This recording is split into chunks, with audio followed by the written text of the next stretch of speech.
নমস্কার। সাবধান হয়ে যান, না হলে কিন্তু সারা জীবন ধরে যতটুকু আপনি জমিয়েছেন তার সব কিন্তু চলে যাবে। আপনার ব্যাংক অ্যাকাউন্ট কিন্তু নিমেষে ফাঁকা হয়ে যাবে। হ্যাঁ, দেখুন আগে কিন্তু যে চুরি টুরি হতো না, এগুলো বাড়ি চুরি হতো, ঘর চুরি হতো, সোনার দোকান চুরি হতো, এসব চুরি হতো। তো এখন কিন্তু আর ওগুলো হয় না, কারণ ওই ব্যাপারে পুলিশ খুব সক্রিয়। তো এখন এই চোরেরা কী করেছে, শুরু করেছে ডিজিটাল চুরি। ডিজিটাল চুরিটা কীরকম?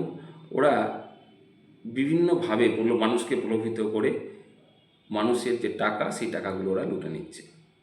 তো এখন দেখতে হবে, দেখুন এই যে ঘটনাগুলো ঘটছে, এত এত ফ্রড, সাইবার ফ্রড, এত কিছু ঘটছে, এর মূলে কিন্তু দুটোই কারণ। এক হচ্ছে লোভ, দ্বিতীয় হচ্ছে ভয়। বেশিরভাগ মানুষ আজ পর্যন্ত, মানে আজ বা 2-4 মাস আগে পর্যন্ত ওদের হাতিয়ার ছিল লোভ দেখানো, শেয়ার মার্কেট ইনভেস্টমেন্ট, এই সব ধরনের ব্যাপার ছিল, ইউএসডিটি, বিটকয়েন, এইসব নিয়ে ওরা ছিল। কিন্তু এখন ওদের নতুন ফাঁদ হচ্ছে, ওরা কিন্তু ভয় দেখানো শুরু করেছে। তো আপনার সাবধান হতে গেলে আপনাকে কি কি করতে হবে?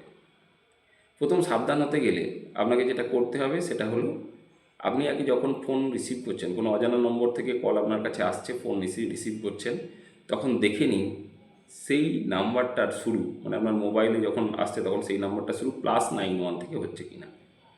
+91 হচ্ছে ভারতবর্ষের আইএসডি কোড। যে কোনো নাম্বার, ভারতবর্ষ থেকে কল এলে যে কোনো নাম্বারের শুরুটা হবে +91 থেকে।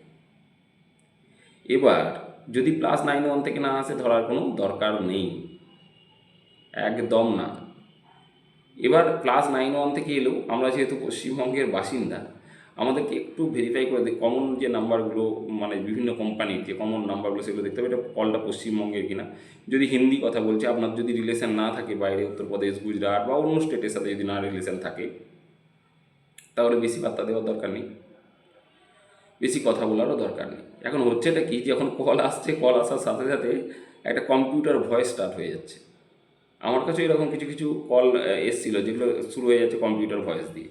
তো কম্পিউটার ভয়েস স্টার্ট হয়ে যাচ্ছে, কম্পিউটার ভয়েস স্টার্ট হয়ে গিয়ে কী হচ্ছে, যে এর জন্য 1 টিপুন, ওর জন্য 2 টিপুন, শুরু হয়ে গেল। কখনও বলছে ইডি অফিস, কখনও সিবিআই, মানে কখনও বলছে বিচারক।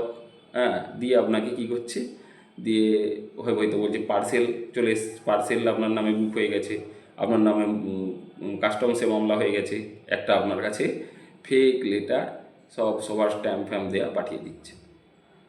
আর এবং আপনাকে ভয় দেখাচ্ছে। দ্বিতীয় হচ্ছে, আপনাকে ভিডিও কল করাচ্ছে, আপনার সাথে ভিডিও কল করাচ্ছে, উপরে দেখছেন কোনো একজন মহিলাকে, মানে ভিডিও প্লে হচ্ছে তার, মানে শীর্ণ বসনে দেখাচ্ছে, তারপর সেই ছবি আপনাকে কী করছে, আপনাকে আপনার আত্মীয়দের মধ্যে পাঠিয়ে দেওয়ার ভয় দেখাচ্ছে, দিয়ে ব্ল্যাকমেলিং করে টাকা নিচ্ছে।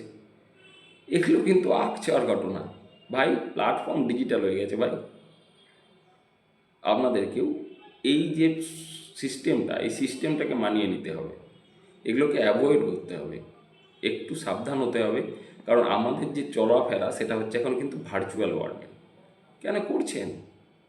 যান না, পুলিশ স্টেশনে যান না, গিয়ে বলুন যে আমার এরকম হচ্ছে, এরকম হচ্ছে, তারপরেই কারণ হয় পয়সা দেবে। পয়সা দেওয়ার আগে একবার পুলিশ স্টেশনে গিয়ে তো কথাই বলতে পারেন, তাই না? এটা করুন। আর আমাদের ওয়েস্ট বেঙ্গল পুলিশ কিন্তু, বা কলকাতা পুলিশ কিন্তু এই ব্যাপারে ভীষণ সক্রিয়, এবং আপনাকে হেল্প করবেই করবে, এটুকু শিওর বলছি। হয়তো পুলিশের কাছে অনেকে ভয়ে যাচ্ছেন না, যান, কিন্তু আমাদের যে পুলিশ ডিপার্টমেন্ট আছে, রেসপেক্টিভ পুলিশ ডিপার্টমেন্ট যে আছে, প্রচণ্ডভাবে সাইবারের ব্যাপারে সচেতন এবং ভীষণভাবে অ্যাক্টিভ। আমার তো মনে হয় ভারতবর্ষের মধ্যে আমাদেরই এই সাইবারের ব্যাপারে আমাদের পুলিশই সবচেয়ে সক্রিয় এবং অ্যাক্টিভ। আপনি সাহায্য পাবেন, আমাদের গিয়ে বলুন, দেখবেন কিন্তু অনেকটাই সমাধান হয়ে গেছে। টাকা পাঠানো থাকে বা ইউপিআইয়ের জামানা, ইউপিআই মানে ফোন পাচ্ছেন, পিন দাবিয়ে দিচ্ছেন, টাকা চলে যাচ্ছে। কেউ আবার আধার ওটিপি দিয়ে বসে আছে, কেন? কী দরকার? সাবধান তো হতে হবে কোথাও তো, না হলে তারপর কি, আপনি কখন পুলিশ স্টেশনে যাচ্ছেন বা কখন সাইবার ক্রাইমে যাচ্ছেন? যখন আপনার টাকা চলে গেছে। আরে ভাই, চলে গেছে, কি করবেন? তখন তার কিছু করার নেই। যে অ্যাকাউন্টগুলোতে যাচ্ছে, সেই অ্যাকাউন্টগুলো থেকে সঙ্গে সঙ্গে টাকা ট্রান্সফার হয়ে যাচ্ছে। পুলিশের ক্ষমতা নেই আইডেন্টিফাই করার, প্রতিদিন হাজারো হাজারো লাখো লাখো কমপ্লেন জমা পড়ছে। তো আপনারা জন্য সাবধান হন, কিছুই করা সম্ভব নয়। অতএব বলবো, যেহেতু ভার্চুয়াল ওয়ার্ল্ড, আর যে ফোনটা আপনি ইউজ করছেন ওটা স্মার্টফোন, ওটা চালাতে গেলে একটু স্মার্ট হতে হবে। আর ব্যাংকে যে টপ করে ব্যাংক লিঙ্ক করে দিচ্ছেন ফোনের সাথে, এসে ব্যাংকিং অ্যাপ ইউজ করতে শুরু করেছেন।